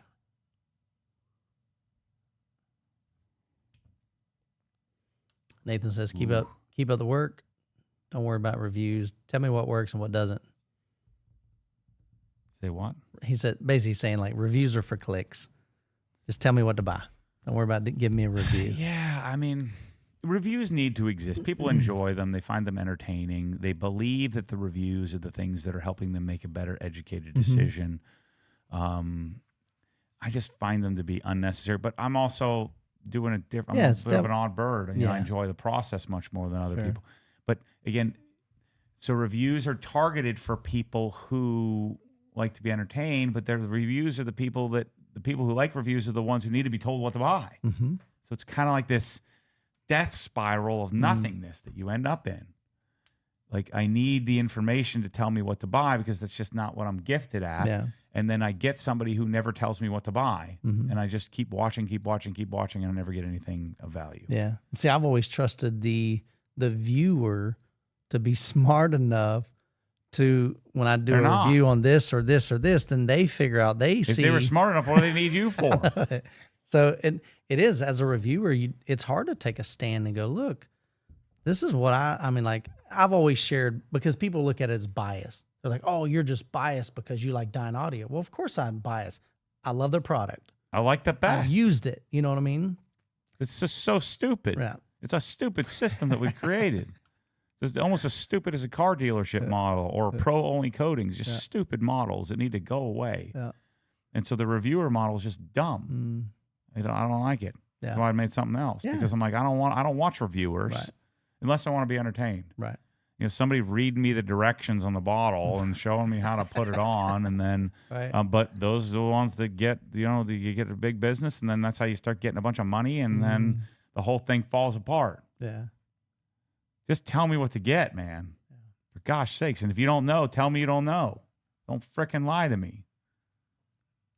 Again, you're not lying. Don't infer that you know when you don't. Yeah, correct. I don't know what's wrong with the press-all bottles. I want to know. Right. So I'm going to make a bunch of excuses on why it's taking so long, but that's all I got. That's all I got for you. You'll get it figured out. Yep. Anyway, what I wanted to say is my Wolf Grill. Yeah. Frickin' Carnivore, baby. I'm hardcore on it. I got through the diarrhea stage, right? The explosive diarrhea stage. Had a couple of scares, I love it. Eating a ribeye out at dinner and then have to drive home and like, oh boy. It's dangerous. Oh, there it is. Neil said your ego is writing checks your body can't cash from there Top Gun. Yes, thank you, Neil. Gosh. Yeah. That's funny. But anyway, the Wolf Grill has got me real. I got a 1.5 inch thick USDA Prime Snake River Farms ribeye sitting on my counter right now. Nice. A little 24 ouncer. I'm fasted, so I haven't eaten anything yet today. And I'm gonna, I probably won't make it through that whole steak. Yeah. But man, I'm down back in the 220s. Nice. Solid 220s. Yeah. I'm on creatine, so I'm probably in the low 220s. But creatine makes me like Superman, but also makes me retain 5-6 pounds of water. And I've had some good workouts the last couple of days, but I was sick as crap last week. Lost my voice. Yeah. And sick as crap with a cold, and so I was like double sick. Carnivore sick. Right. Diarrhea sick. He's shooting out both ends. And then just sick, snot sick and can't talk and all that kind of stuff. But now I'm back in it. Nice. My goal, was to get back. So my goal was Tesla, full self-driving, get me back on the road, get to 200 pounds, get my mind right, do the blood work, the things that I've been, planning my 5-prong plan. I think it's now a 6-prong plan. Okay. What was my plan? I mean, I just updated it. While you're pulling it up, somebody I'll send that to you if you want. Yeah, definitely. Somebody sent me mentioned one of the Teslas has a refresh on their website. Yeah. The last Tesla night. S, I think. I'm not allowed to buy. I almost bought it again last night for the 57th time. I'm not allowed to buy my Tesla until my Evo is done and sold and the Amira giveaway is complete. So that's discipline that you said you don't but have. I almost bought it last night. Well, we always are on the fringe of doing what we shouldn't do. Yeah, but I always give into it. All right, my 5-prong plan, get a Tesla. So this is the updated version. I'll send this to you if you want. Yeah, send it to me. Not to you, but to them. No, send it to me. I want it. So I've sent this to thousands of people. Get a Tesla, cold plunge every day, sauna 5 days a week, full carnivore eating plan, see below. Follow my supplement protocol, lose weight, get insanely healthy, work out at least 5 days a week, and do something active the other 2 days. Add in regular weight training in addition to CrossFit. Mm-hmm. What I want to start doing is Ryan is now, he wants to get jacked. Yeah, he's a man. And so he's 14, almost 15. And so we have the weight room there. Yeah. Michelle has actually the weight room. So I would like to start incorporating some old school weightlifting as well. You're going to see me get freaking swole, dude. So me and Rusty's going to be hitting it too. We already we already talked about it today. We're not where we need to be. We know that. And I'm hitting 50 in just a couple months. So Saturday is going to be ride, ruck, or run, right? So ride a bike, run, or ruck. Yep. Sunday is going to be lift and ruck. Yep. Monday's CrossFit only, which is lifting as well. Tuesday is CrossFit and lift. Yeah. Wednesday is CrossFit and ruck. Thursday is CrossFit and lift. Friday is CrossFit and ruck. I like the rucking part. Versus running, and what I'll do some days is I'll run then ruck. Mm-hmm. Rucking is so much less impact, and so now I have 60 pounds in my pack. Yeah, and I'll just like march instead of trot. I'll march as fast as I can walk. Sure. This is a freaking baby stuff, but I'll only ruck if I did something else like hardcore that day. Mm-hmm. And so then it's like what I've been doing is rather than sitting on the couch watching Survivor. I'll just watch it on my phone while I'm walking. Nice. A couple miles, sweating my balls off. What are you throwing? You need that little blower. While you walk. The little Milwaukee battery. Yeah. So what do you put in the ruck for the weights? They have their own plates. Oh, okay. So you could just buy it. It's crazy expensive. Interesting, yeah. It's crazy expensive. But I thought maybe you just had a backpack and you're throwing like... So it's a ruck pack, and then it has like little slots in there. And so I got 2 30-pound plates in there. It's freaking heavy, dude. Yeah, so the bag's like 64, 65 pounds. My daughter trekked the entire Appalachian Trail. Took her 6 months with a ruck. Yeah. Well, she had the tent and all the crap in it. So it's probably about 30 pounds for a girl that weighs $110. Mm-hmm. You know what I mean? So that's like a third of her weight. Yeah, the first week was probably pretty brutal, and then you kind of get worn in. And so, I desperately want to see what happens if I get to that. Like, I don't care about the weight so much as me neither. I want to look different. I want to have a different shape. And I almost got there. Pre-LZ project, 2014, 2024, 2025. Right.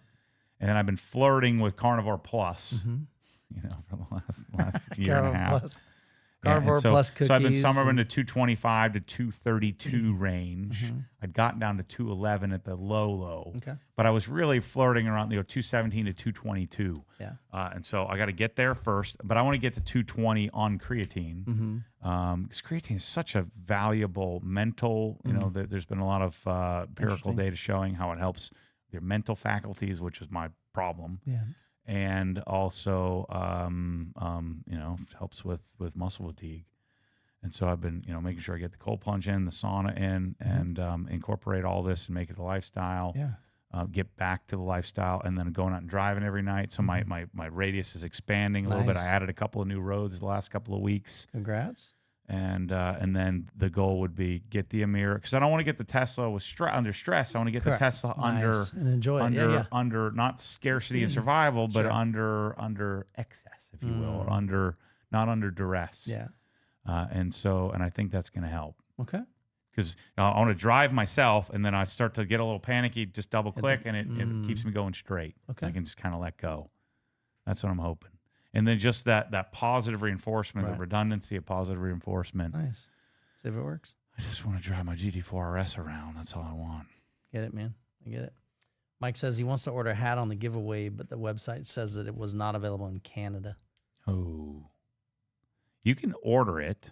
We can ship it, but it's not available on the Canadian site. Okay. Curious to hear your thoughts on Built Hammer detail spray. You mix it at different, I can't even read, dilutions depending on your needs. Yeah, I've used it, but I don't do detail spray, you know. And so, what do you do, Ryan? What are you doing with freaking detail spray? Stop detail and detail spray. You should be using, you know, waterless or rinseless. He knows that. Yeah. It's like I don't want detail sprays for my interior, and I don't want detail sprays for my exterior. Maybe if you own a museum, but even then, I'm going to use waterless wash. Yeah. Rinseless wash, because I don't want to get the dust all scratchy.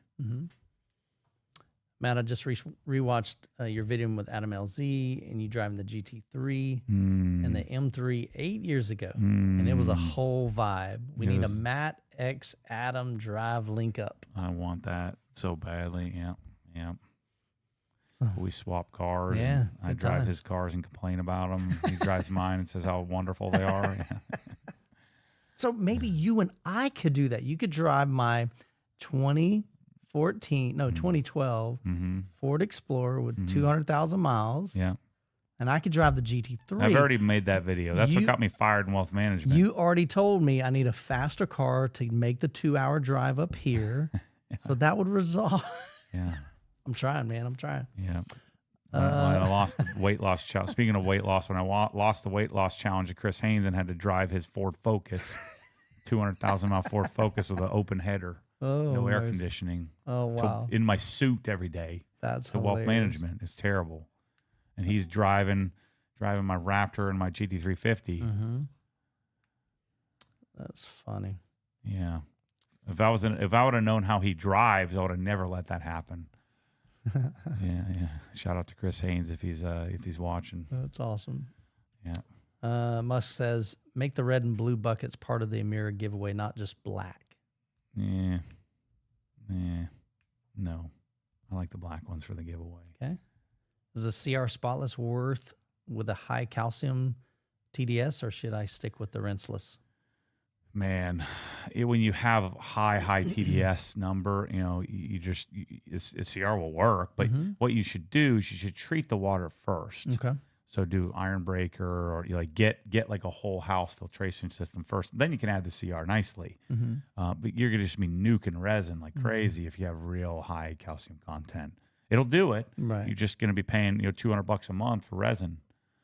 Which I wouldn't want to do. I don't care how big your DI tank is. If your water comes in high solids content, you're gonna wanna treat it beforehand. Yeah, that'd be important. Scared money don't make no money. I like that, Slick. Yeah. What's a good value mini split for 2-car garage? I like Mitsubishi, but want to stay under 3,000 installed. Yeah, to go under 3, I think you need to go to that like DIY one. RR Buildings just made a video on, was it like Dr. Cool or something like that? Otherwise, you're in the 5G range for like a Carrier or a Decon or a Mitsubishi. But I think check out that Mr. Cool stuff. I mean, they sell like the Freon in a tank. It's like a DIY thing. You hire like a handyman to do it, and get an electrician to come out and add an outlet or add a breaker for it. Right. So, there was something here I saw. Not that one. What Tesla are you looking at? I've had a Model 3 Performance, and I really want a Model S, and so this is what I'm torn on. Oh yeah.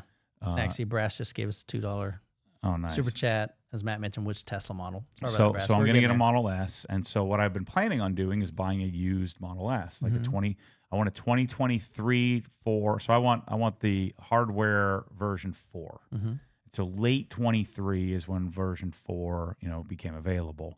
So I want a late Model 3 for 2024, 2025. But now I'm starting to think, with the refresh being new. And this was my justification last night. I'm like, well, you're ready to hit the buy button. Yeah, I'm like, I can make a bunch of money having the new car, Mm-hmm. and the Tesla audience is a completely different customer base Sure. to bring them in, and they tend to spend money, and they Right. tend to not know much about what I do. Mm-hmm. And so, I think I need to order it right now. I could do it on my phone now. Matt, I got a computer. So I want a Model S Plaid. Mm-hmm. And then what I'm going to do is I'll do what's the brand called? It's like NV or NT or something like that. I think it's NT. Has camber arms and then a lowering kit. But the cool thing about it, it's an air ride suspension. And so it's just like a little leveling device, like two little ball joints that you just pop in, and then you can set whatever height you want. Okay. You don't have to do springs and coilovers and all that on a Model S. And then I'm going to do, it's probably signature wheels, but I might do like 22s. I want to be like pimp rolling, just rolling in style. I'll probably end up with 21s, but I've been thinking about 22s, just tuck 22s. And then I'm going to do what's their Unplugged Performance. So I'll call Ben up and have him send me the carbon ceramics. So I do the carbon ceramic brakes and the Brembo calipers. Yeah. And then tint the windows. I want white, but I'm really torn on red. So I want white with black interior and the normal circle steering wheel, not the whatever the cockpit wheel, whatever that thing's called. I want to do red with the white interior. Okay. I can't decide. And so I was going to do it by 2024 for 80 grand or 75 grand, find a really low mile, really nice one. Yeah. That's a 110 sticker, for that car. So save yourself 30 G's. Sure. But I just, the problem is Tesla and vast majority of owners are owned by regular Honda Accord type people, and they just don't know. Right. And so, the chance of me finding one that's really dialed, and Tesla already is kind of quality suspect anyway. Yeah. So the smart thing to do would be to buy a 2024 for 80 grand instead of a 2025-6 refresh. But now with the refresh, it's got me all twisted up. Yeah. So Luke actually got the Plaid last year. He said it's freaking awesome, and he also installed the camber arms and lowering links. He said they're amazing as well. Yep. And then he said it helped with the wear as well. Oh yeah. If you don't, you're nuking tires. Yep. So the CSM Motorsport or CSM Performance alignment kit, I'll get them to make me some plates. It'll be awesome. Yeah. That's funny. What? Keyboard says, I've owned 2 Teslas. They suck. Said I got myself into a GX 460 and finally understand the JDM hype. The Tesla, I know what I'm getting into, right? I need it for the tech. Yeah, sure. Right, and I think a Model S and Model 3 the Model S looks great. N2 yeah, that's right. N2 N2. I was right. It was N something. Is the brand that makes the leveling kit. So not a lot of crazy. Normally I spend 30 grand in modifications, so not a lot of modifications. I'm not going to PPF that thing. Yeah, and so lowering kit, camber arms, wheels, couple simple brakes. things. Yeah. 15 grand, enjoy it. good to go. Yeah. No big deal. But see, you have the luxury to be able to do that. You got the super fast car. You got each one serves a different purpose for you. Yeah. Well, this one would be very utilitarian. I got the Bronco that I can drive over curbs. Right. And then I've got the Tesla that can help me keep me off the curbs. And I'm going to get my life back, man. Good. I'm going to get it back. Well, that's it, man. You just got to keep moving forward. Baby steps. You're already doing additional drives at night, pushing yourself a little bit further. Yep. It's going to happen. It's going to happen. See if we got any more here. Last couple. So last night I had to go. So the one of the rental garage that I have, they're coming into town for the month. And so there's so I told them when you come, just tell me and I'll get my cars out. Yeah. And so I talked to Joe Pichette. So his house is a mile down the road. So I took the M3 down to his house, which is a big deal for me. Right. It's like 2 miles from my house, but it's like I'm freaking out. I'm like, I get my car there. And so I do it there. All good. It's great. Makes me feel good. And then last night I do the GT3, but the GT3 has the Dundon exhaust on it. I have to do it at night because I'm like, if I do it during the day, there's going to be people around. I'm going to freak out. Right. And so I started it up in the garage with the garage closed because it's so freaking loud. And this is like cookie cutter, neighborhood. And so I'm like trying to sneak the GT3 out. It's like almost like trying to steal the car, my own car out of the garage. I love it. Paul says you can drive the Bronco over the Tesla. Yeah, that's the plan. Yeah. Invasion HD, Matt, what OG shorts that you're always wearing? Arc'teryx, and whatever their current version is. Arc'teryx. Yeah. Okay. But you got to be careful because everyone's got the nut hugger freaking girl shorts, right? 9-inch inseams, and dudes have convinced themselves that that's cool. So it's the two worst possible outcomes in fashion. One is dudes wearing nut hugger baby shorts, girl short, booty shorts. Yeah. And girls wearing pants they pull up to their freaking armpits. This is so stupid. Cover up their gooch or whatever, It's just freaking stupid. I love your vocabulary, man. It's so dumb. It looks so stupid, and they think it's so dumb.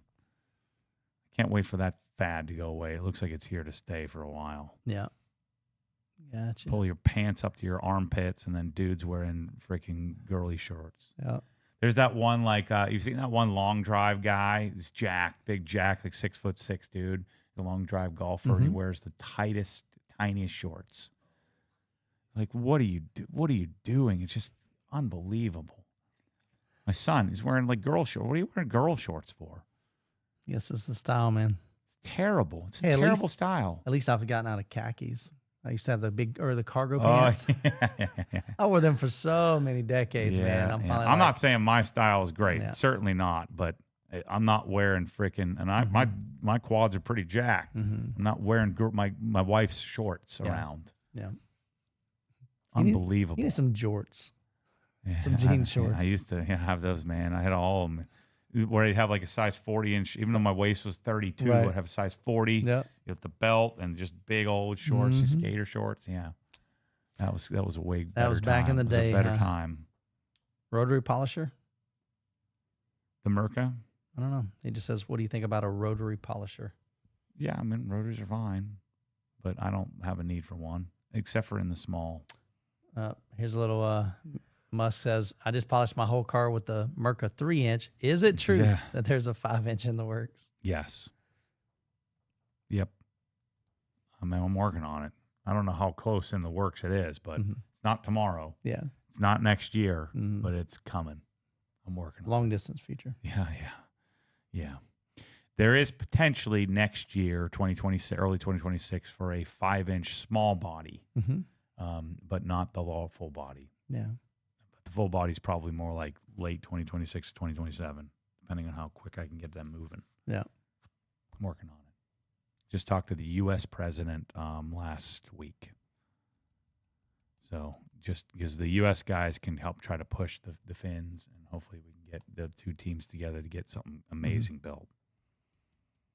But I flew to Finland to show that I'm serious about this, and I think we're going to get it done. Exciting stuff in the works. Any last updates on OG? Anything we didn't cover today? I didn't do Inside the Hex this week. I need to do something Inside the Hex maybe this weekend. I want to do Basic Finance Part 4. Okay. Which is what I actually do. Right. Let's see. What else is going on? I'm looking for a new paint color. So we're doing Harbor Gray everywhere. So I've got 14 paint samples in there. Yeah, I saw them on your wall. Yeah. I'm going to go paint some paint samples to figure out what color I want to put in my office. Let's see what else we got going on. We're going to do the Rousseau cabinets, not next week, the following week. I think it's 2 weeks from now. We're going to start the Rousseau cabinets. So I got some time to finish the Raptor, and so I got to put the leaf springs on the Raptor and do the fluid change. We're going to do that on camera, I think. And then I'm going to start my GT4 RS once we finish the Rousseau stuff. But my garage looks great now, but wait till you see when I do the limestone backsplash and the 77 OLED. My home theater as well will follow after that. We're going to be working on this theater. Yep. The new JTR Kalo speakers are amazing, so we're going to really get you all the information and the content you need to see how those are going to work. Yeah, we're going to set them up at your house. I think we're eventually going to set them up in Rusty's house. We'll bring them even here. Yep. Test them out. Yep. I'm so excited about this room though. Like beyond excited. That's To be able good. to have a place that we can just not destroy my house. Because even right now, I'm unhooking my Anthem AVM 70, plugging in the Marantz, having to recalibrate. Now I'm unhooking my amplifier, putting in a different amplifier, testing that. So the hour and a half you got to drive up here, you'd be spending 3 hours tearing stuff apart. Correct.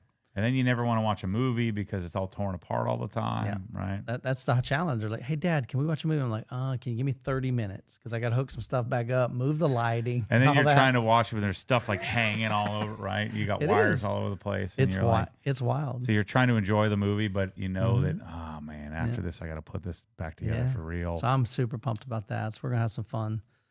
Yeah, it's very, it's coming the up. same story that I had. Was I started doing everything in my house, in my garage, and then I had the 2,000 square foot, the 322 Oak Street building, and then yarn, and so I'm kind of back to my house again, tearing things apart. Sure.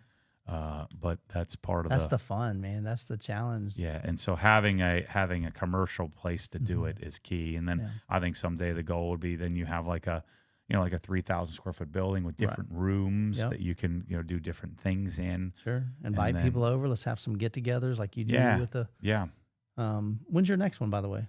I don't know. Cars and Culture. July something. Okay. Yeah, And then I just show up. still doing a giveaway for the mirror. Yeah, giveaway's still on. How much longer we got? We got until July 15th. Okay.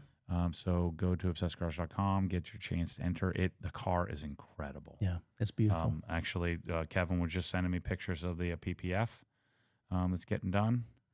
And and the tint. So the tint is done. The PPF is done. Right. So this weekend I'm going to coat it. Mm-hmm.